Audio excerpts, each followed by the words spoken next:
13 hours ago. 13 hours ago. There's no sugarcoating it, the West's Tigers were an absolute embarrassment in their 26-4 loss to the Knights yesterday.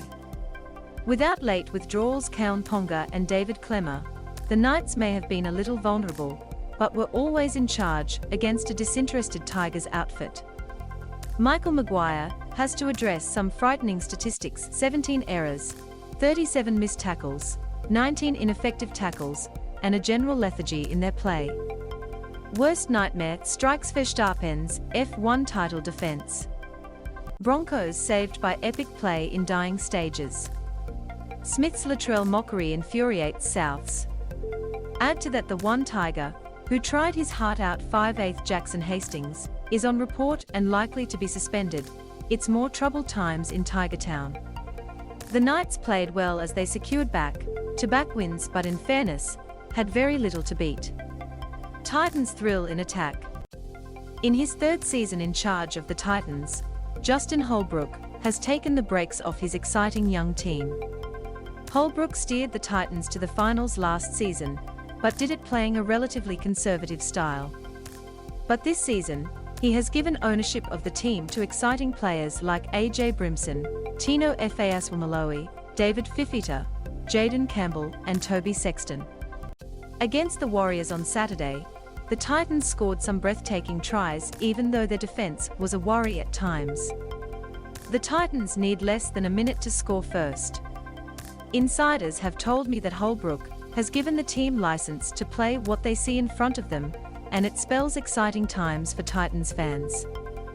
Special mention has to go to much improved winger Greg Marzhew, who destroyed the Warriors with his powerhouse running out wide. Marzhew scored 2 tries, ran for 222 meters, and made 9 tackle breaks in perhaps the best performance by a winger in round 2. Moylan turns back the clock. Nico Hines' arrival at Cronulla seems to have rejuvenated the career of Matt Moylan. Moylan has been a much maligned figure at the Sharks over the last couple of seasons, but looked very sharp in the last gasp win over the Eels. ScoMo goes bananas as Sharks win a thriller. It was Moylan who threw the crucial pass for Teague Wilton's try that tied the scores, which Hines converted under immense pressure to give the Sharks their emotional win in their first game back at home for 2 years. The halfback pair seemed to have worked up a good combination in a short space of time, in a great sign for Sharks fans. Cowboys end losing streak in Townsville.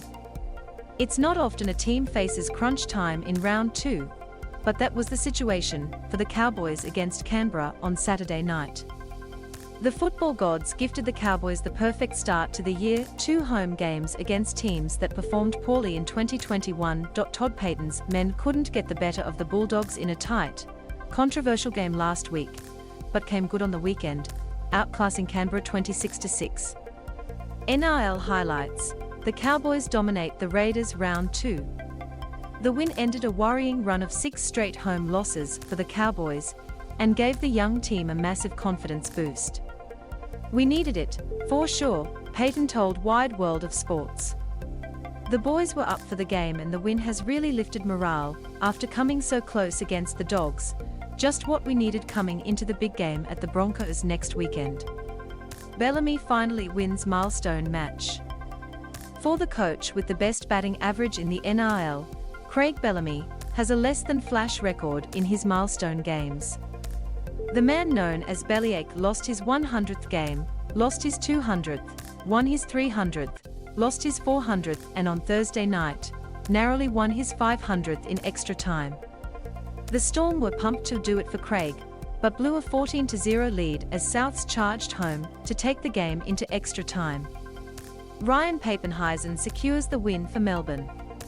It took a Ryan Papenhuisen field goal to pull the game out of the fire and save the Storm from copping one of Bellamy's now legendary sprays in the sheds after the game.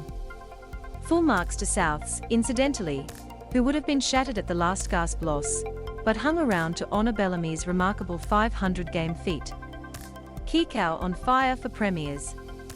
The Panthers certainly found a way to get the best out of game-breaking back rower William Kikau in his 100th game for the club against the Dragons.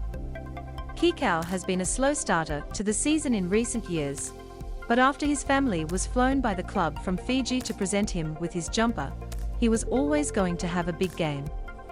Penrith strives to lock up Cleary duo. The long-striding forward was the difference between the Premiers and a determined Dragons side, scoring 2 tries, running for 108 metres, and making 34 tackles in the 20-16 win.